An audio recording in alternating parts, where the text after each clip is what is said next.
Olá pessoal, estamos aqui para mais uma pergunta da série Perguntas e Respostas do canal Pilares da Vida.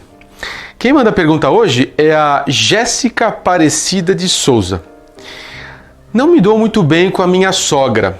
Desde a época em que não era casada, ela mimava o filho e tornava a minha vida um inferno. Com o passar do tempo, até o relacionamento com o meu marido tem piorado. Nossas discussões têm tido como foco cada vez mais a minha sogra e não assuntos ligados diretamente a nós dois. Já tentei de tudo, conversei com ela, chorei, briguei, mais nada.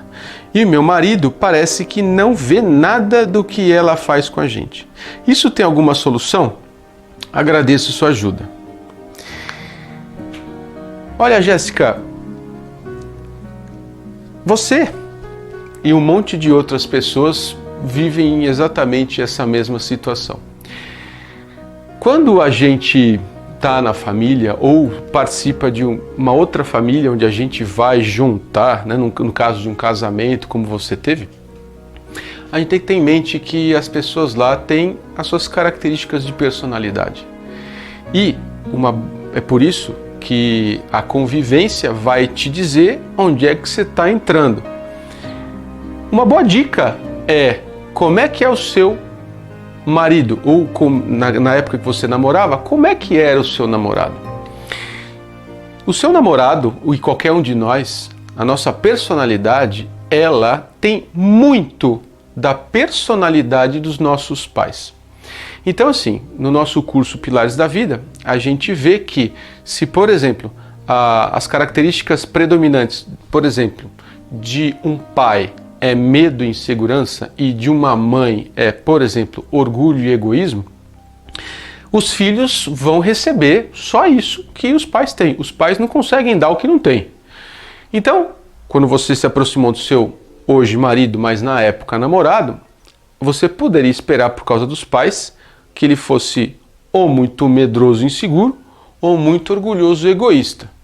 Então, você já poderia saber se era uma boa embarcar nessa ou não. Agora, se você se apaixonou por ele, em outro vídeo eu falei que quando isso acontece é que houve um entrelaçamento psíquico entre o conteúdo da sua personalidade com o dele. Então, assim, se você se apaixonou por ele, quer dizer que ele, no inconsciente dele, tem um monte de características que podem te tornar a melhor Jéssica que você poderia ser. E você, se ele se apaixonou por você, você também tem essas mesmas características que podem torná-lo o melhor que ele poderia ser. O que vai depender o sucesso disso aí? É se vocês combinarem o jogo e fazerem com que o seu ego e o ego dele, né, amadureçam e dê passagem para todas essas características que hoje estão desligadas ou estão funcionando muito de forma ainda aquém do que poderia. E aí você casou, você viu que vale a pena. Então aí tem a fonte das formadores de personalidade do seu marido, que no caso você identificou a sua sogra é o mais difícil. Assim, você conversou com ela, você fez o que você poderia fazer e não adiantou nada, segundo sua pergunta. E quando isso acontece, fatalmente não vai adiantar muito mesmo você conversar. Se realmente a sua sogra tiver um perfil de orgulho e egoísmo, ela não vai mudar por um papinho ou por vários papinhos. Ela só vai mudar, segundo o nosso modelo, uma pessoa com muito orgulho e egoísmo, ela só tem a possibilidade de mudar quando ela passar por situações na vida de extrema restrição. Então aí pode ser alguma perda enorme, que ela vai ficar muito entristecida, ou ela vai perder referências. Uma pessoa de repente morre e ela se baseava muito que ela vivia nessa pessoa, então é dependência emocional, ou ela adoece, então a doença restringe a autonomia dela de viver, então ela tem nesse período a chance de reavaliar o que ela viveu e as pessoas como reagiram. Mas se isso não acontecer nada, a única chance que você tem de ter uma vida cheia de realizações é atuar com o seu marido. É procurar, na convivência de vocês dois, pontuar o que pode realmente, quais são os elementos que estão atrapalhando. E aí você vai se deparar com um problema sério que geralmente o nosso par tem e nós também temos, que são nossas crenças. Nós temos um monte de conceitos que nós recebemos da nossa criação e que e muitos deles podem nos limitar. Uma delas, que parece que pode acontecer aí, porque você na pergunta fala que ele não percebe ou não quer ver o que a mãe dele está prejudicando no relacionamento de vocês. Isso acontece muitas vezes quando o filho perante os pais tem uma crença de que eles, os pais, são pessoas muito especiais. Então você deve um amor muito diferenciado para eles, que você não amaria ninguém mais de como você ama os seus pais. Você tem um respeito enorme pelos seus pais, de um jeito que você não respeitaria ninguém. E aí você confundindo o conceito de respeito, porque o respeito não é obediência às barberagens que ele faz. Mas você pode entender isso. Respeito é respeito meu pai e minha mãe, então eles podem fazer o que for, eu tenho que relevar, porque afinal de contas é meu pai e minha mãe. Então é muito comum que a gente coloque os pais numa situação sagrada, onde eles podem pintar e bordar, mesmo quando eles façam qualquer bobagem, e a gente tem que aceitar. Se o seu marido é o caso de aceitar essas coisas, na convivência, a sua chance, porque você convive mais do que a mãe dele convive, você mostrar essas coisas. E aí ele vai começar a perceber, talvez, e rever a crença que ele tem perante a mãe dele.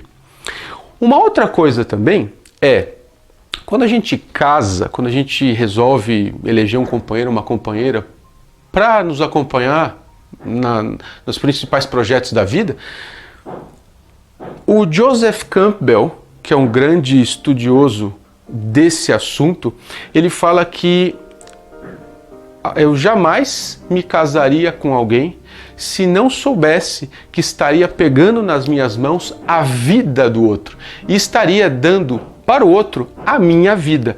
Então, nessa questão, não é difícil deduzir, o seu marido acaba se tornando a pessoa mais importante da sua vida, porque ele vai fazer você chegar muito longe a lugares de desenvolvimento humano que nem a sua mãe e seu pai fariam. E você também pode fazer isso com seu marido.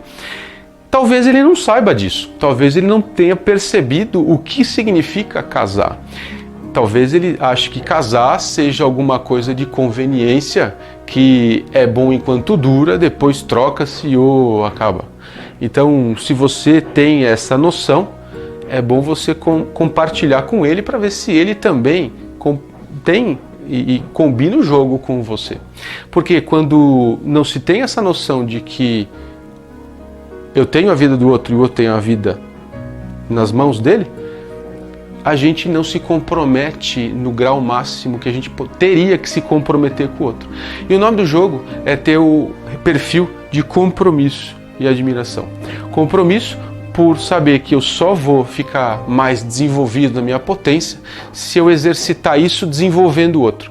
E admirável é quando você se torna excelente naquilo que você faz e, portanto, as pessoas te procuram para que você possa transmitir a sua excelência, para que eles também se tornem excelentes. Então, vocês precisam ter esses dois perfis, os dois cada um o mesmo perfil de compromisso e admiração, porque só assim vocês vão tirar o máximo da personalidade que já combinaram, se vocês se apaixonaram, já tá tudo lá para vocês se tornarem as melhores pessoas que poderiam ser. Paciência com a sua sogra, que não vai ter jeito, numa conversa você não resolve, mas compartilhamento e muito companheirismo com o seu marido, porque se isso não acontecer, infelizmente é triste ver que às vezes casais se separam, tendo um entrelaçamento psíquico acontecendo, mas os dois egos ainda, ou pelo menos o ego de um, não amadureceu o suficiente para dar passagem a tudo isso que tem de bom. Espero que eu possa ter dado uma ajuda para você. E mais informações desse e outros assuntos você pode acessar o pilaresdavida.com.br e nossa plataforma online no mesmo site. Um abraço e até o próximo.